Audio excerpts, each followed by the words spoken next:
Mr. Marston, I've been hearing about your plans. Have you, Miss McFarland? Yes, from Lee Johnson, to settle here and build a life for yourself.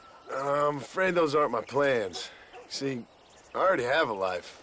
Well, I had one, and I'm trying to reclaim it. Or maybe what you could say is I had two, and I'm trying to end one of them so the other can survive. You do so love to talk in riddles, Mr. Marston. Do you do that, I wonder, as a substitute for having anything interesting to say? Probably, Miss McFarland. Oh, call me Bonnie, you fool. Call me Bonnie. Miss McFarland, I'm married. I have a son. I had a daughter, but she died. Years before that, I rode in a gang. We robbed banks, trains, held people ransom. We killed people we didn't like.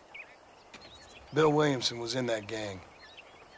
Now, if I don't capture my former brother in arms, great harm will befall my family. Now, I don't suppose any of this is very interesting to you, but I hope it explains why I wasn't so eager to talk about it. No, I do understand. I had no idea. You poor man. Even in this new country, memories don't really fade. My father was an illiterate Scot born on the boat into New York. He never saw his homeland, but to hear him talk about it, you'd imagine he only ever ate haggis and wore a kilt.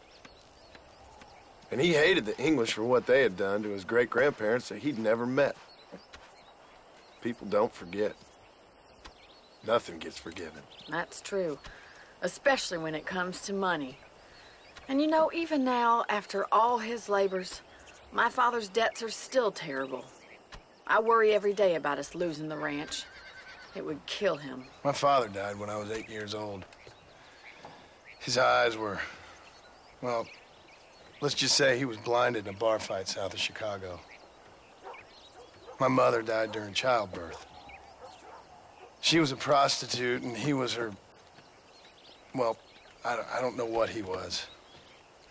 So I was sent off to an orphanage and ran away and fell in with a gang. My word. What a difficult life you've lived.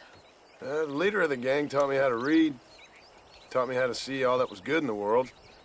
He was a great man in a way. But you killed people. Sure. And I've suffered for it. And that's the life I left, or tried to leave. Said too much, Bonnie. I'm an uneducated killer, sent here to do all I can do well. Kill a man in cold blood so that another man may do his part to cut crime in an area, and a rich man can be elected governor on the back of these promises.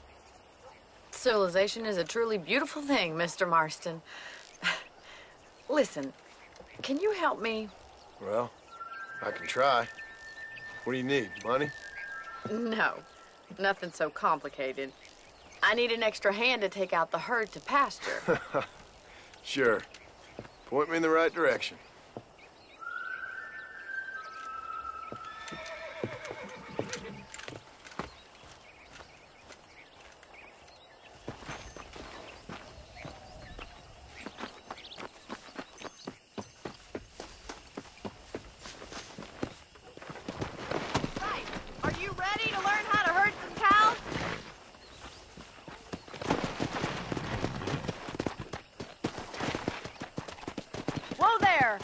Thank you for telling me all that back there. It must have been hard for you. I hope you understand now why I've been playing my cards somewhat close to my chest. I didn't know you had a wife and child. Then again, I don't think I ever asked. They're lucky to have a man like you.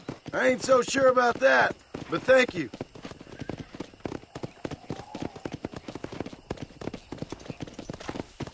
Hey there. How are you today? Hey, good to see you.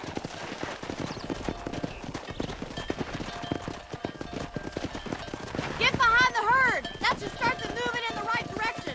Assuming they aren't put off by your smell. Come on. That's it. Easy now. Stay behind them, Mr. Moss. Drive them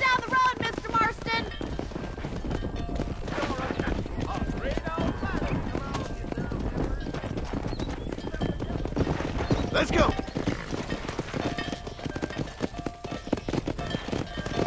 This way! We need to take them out to the pasture!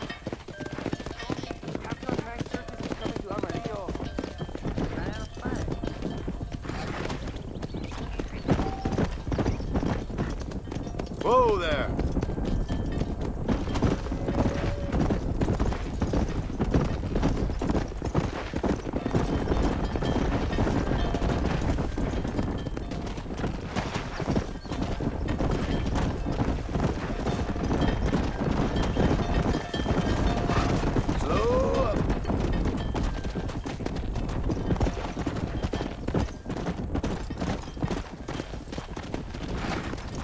Keep going, Mr. Marston! Now we need to move this entire herd out to the far pasture for grazing! Yeah! Sweep back and forth behind them! Keep them nice and tight! Keep them tight now. Come on, easy up I now. love this.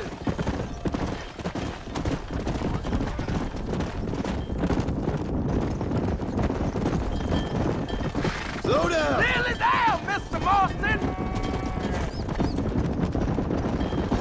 Nearly there!